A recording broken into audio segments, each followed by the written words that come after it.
वंदे पुरुषोत्तमम वंदे पुरुषोत्तमम वंदे पुरुषोत्तमम। জয় গুরু।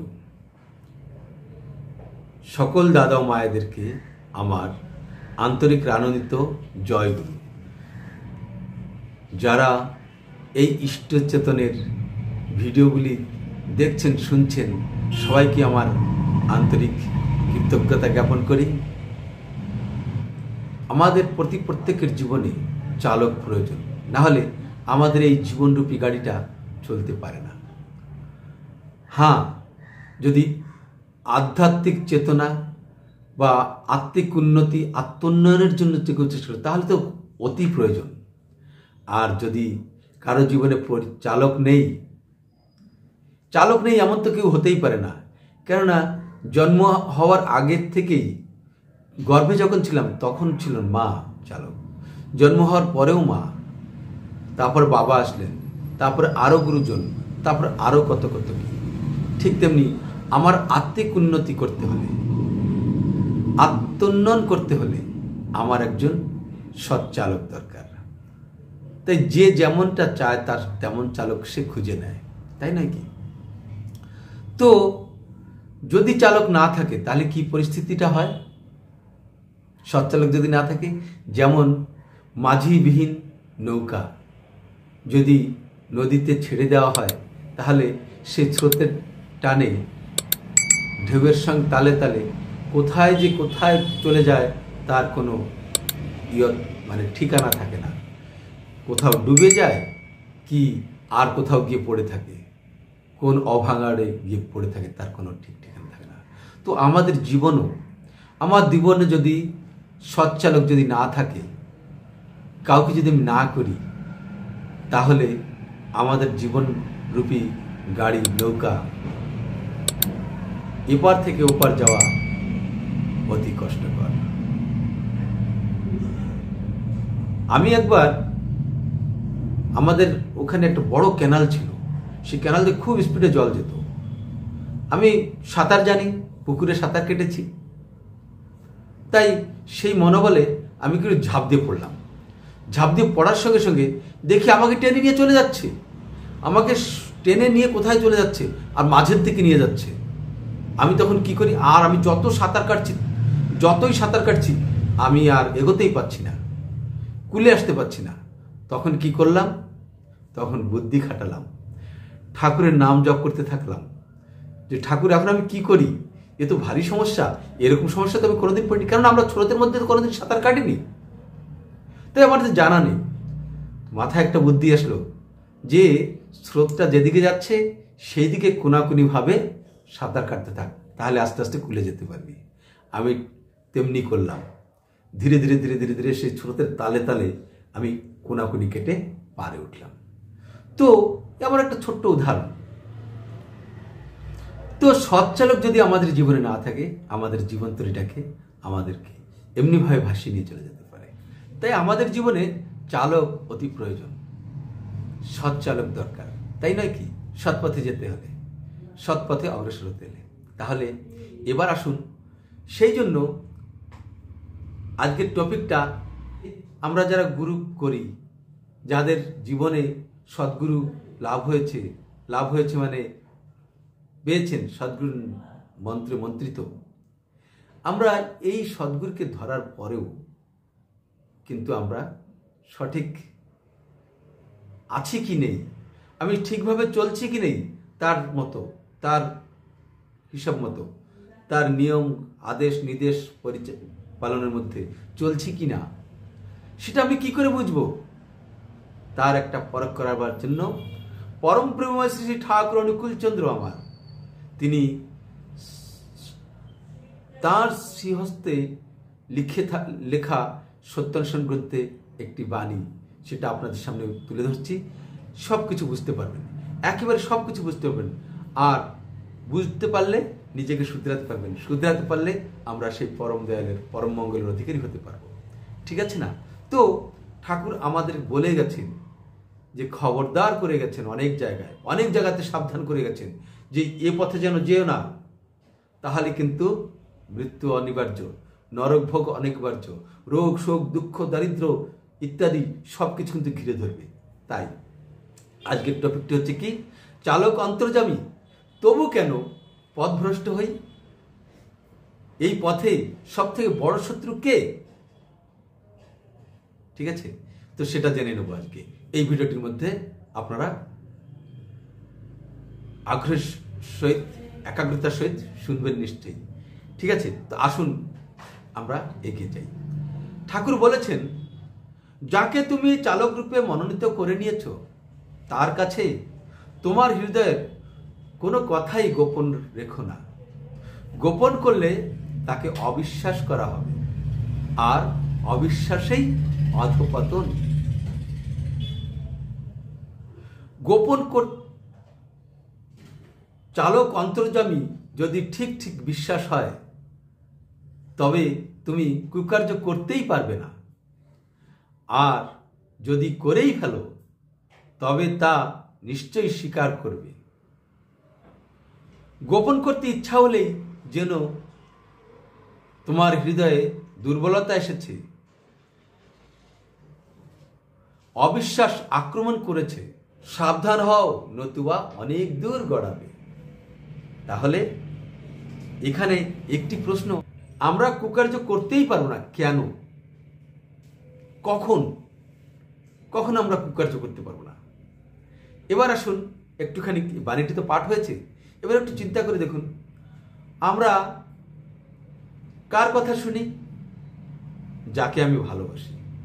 যেমন সব থেকে বেশি ভালোবাসি আমার মাকে, বাবাকে, আমার ভাইকে, বোনকে, স্ত্রী, পুত্র, কন্যা, এই সকলকে সাধারণভাবে স্বাভাবিকভাবে আমরা বেশি ভালোবাসি, তাই নয় কি?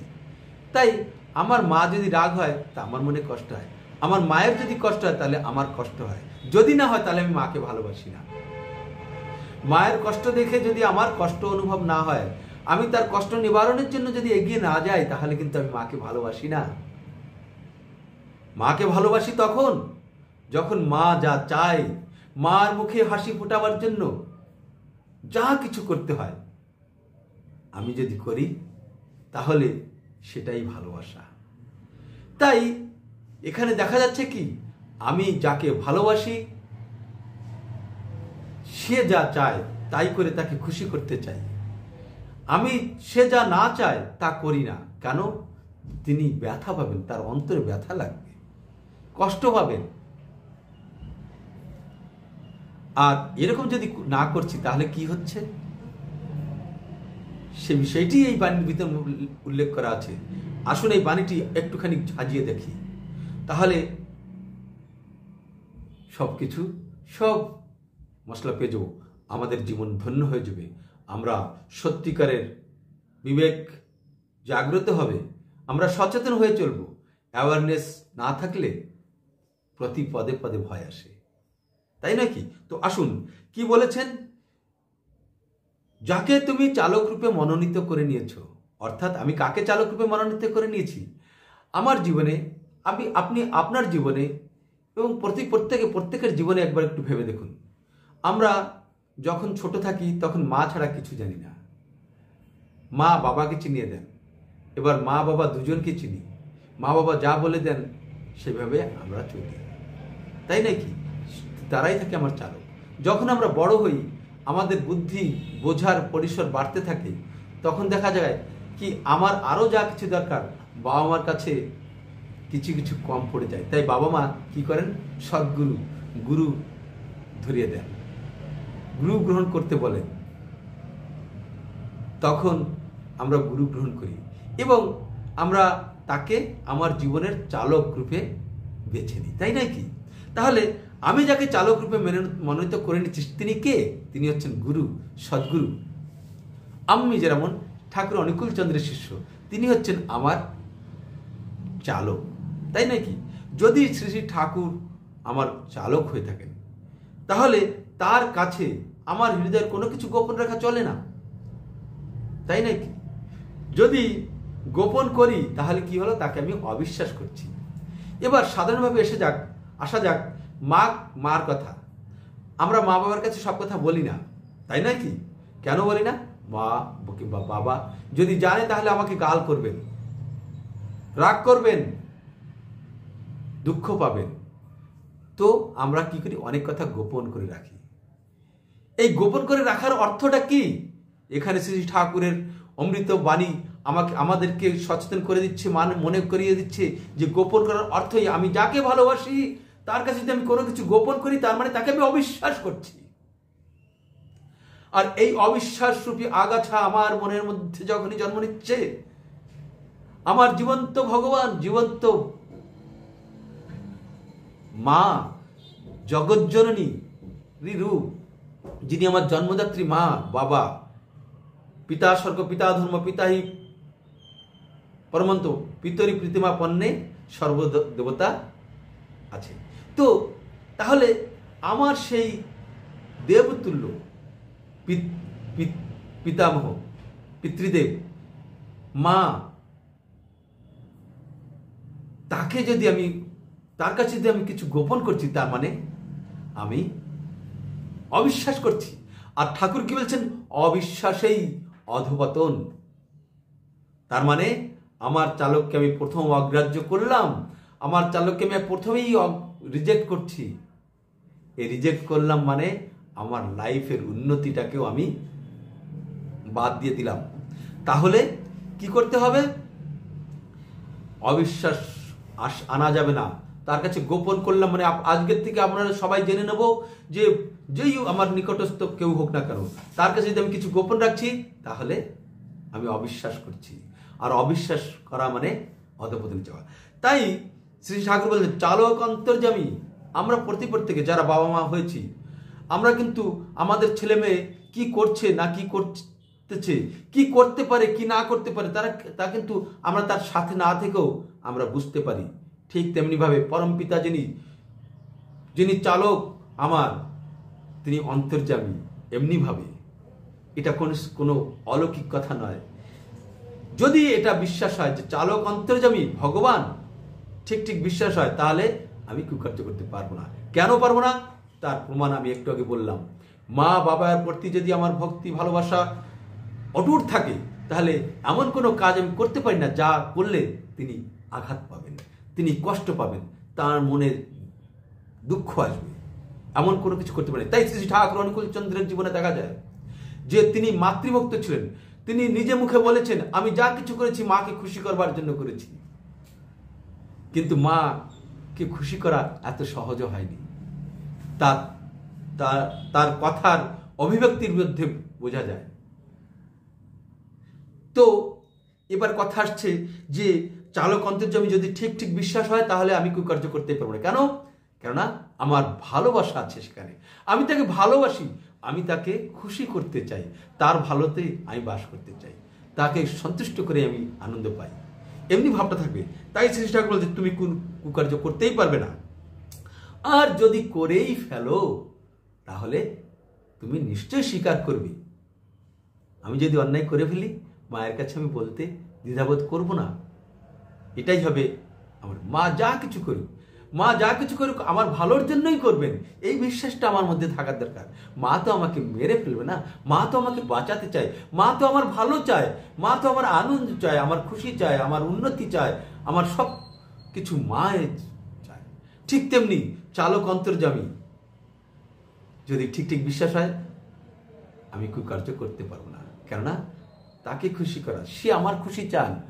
ঠাকুরের কাছে যখনই কেউ যেতেন যে আপনারা যদি ভালো থাকেন আমি তখনই ভালো থাকি, ঠাকুর এমনভাবে বলতেন। আমি কাউকে পর বলে মনে করতে পারি না, আমি কাউকে বাদ দিতে পারি না। আমি জীবনে কিছুই বাদ দিইনি, শুধুমাত্র মল ত্যাগ করা ছাড়া কিছুই ত্যাগ করি নাই, এই কথা ঠাকুর নিজে বলেছেন। তাহলে এই আমরা কুকার্য করতে পারবো না কেন? ভালোবাসার টান, এই অটুট টানের কারণে আমরা কুকার্য করতে পারবো না। যদি অটুট টান থেকে, আর যদি কুকার্য করছি তার মানে আমার ভালোবাসার ভিতরে খামতি রয়েছে, আমার ভালোবাসায় খোঁট রয়েছে। আর যদি করে ফেলি, আমি স্বীকার করব, তাহলে শুধরে যেতে পারবো, সংশোধন হয়ে যাবে, তিনি আবার আমাকে সংশোধন করিয়ে নেবে। তাই আরো বলছেন, যদি গোপন করতে আমার ইচ্ছা হচ্ছে, যদি আমরা কেউ সত্যিকারে ঠাকুরকে ভালোবেসে থাকি, ভক্তি করে থাকি, মা বাবাকে ভালোবেসে থাকি, ভক্তি শ্রদ্ধা করে থাকি, আর তার কাছ থেকে যদি গোপন না করে থাকি আজ পর্যন্ত, আর যদি এমতো অবস্থা যদি আমার মনের মধ্যে গোপন করার মতো সাপটি, চোরটি উঁকি মারছে যদি দেখতে পাই, তাহলে কি করতে হবে? বুঝতে হবে আমার হৃদয়ে দুর্বলতা এসেছে। ঠাকুর বলেছেন দুর্বল হৃদয়ে প্রেম ভক্তির স্থান নেই। শ্রী শ্রী আচার্যদেব, পরম পূজ্যপাদ শ্রী শ্রী আচার্যদেব বলেছিলেন কায়রো কে লিয়ে এ দুনিয়া নেই, অর্থাৎ এই ধর্মরাজ্য নয়, দুর্বল হৃদয়ের জন্য এ রাজ্য নয়। তাই দুর্বল হৃদয়, দুর্বলতা আসছে, আর কি অবিশ্বাস আক্রমণ করছে। তার মানে দুর্বলতা আসলো, গোপন করতে ইচ্ছা করলো মানে দুর্বলতা আসলো মানে আমার তার প্রতি বিশ্বাস হারিয়ে ফেলছি। এমনটি যদি হয় তাহলে আমাকে বুঝতে হবে যে আমি দুর্গতির পথে চলেছি, আমি ঠিক পথে নেই, আমি ডিস্ট্র্যাক্ট হয়ে গেছি। ঠিক ট্র্যাক আসতে গেলে তার কাছে নিজেকে সমর্পণ করতে হবে, তার কাছে আমাকে সবকিছু উদারভাবে বলতে হবে, উন্মুক্ত হতে হবে। তাই বলছেন সাবধান হও নতুবা অনেক দূর গড়াবে। আসক্তিরূপ বালির চড়ায় বেশি দূর এগিয়ে যেও না। সময় থাকতে থাকতে ফিরে আসতে না পারলে দুঃখরূপ সূর্যের তাপে শুকিয়ে মরতে হবে।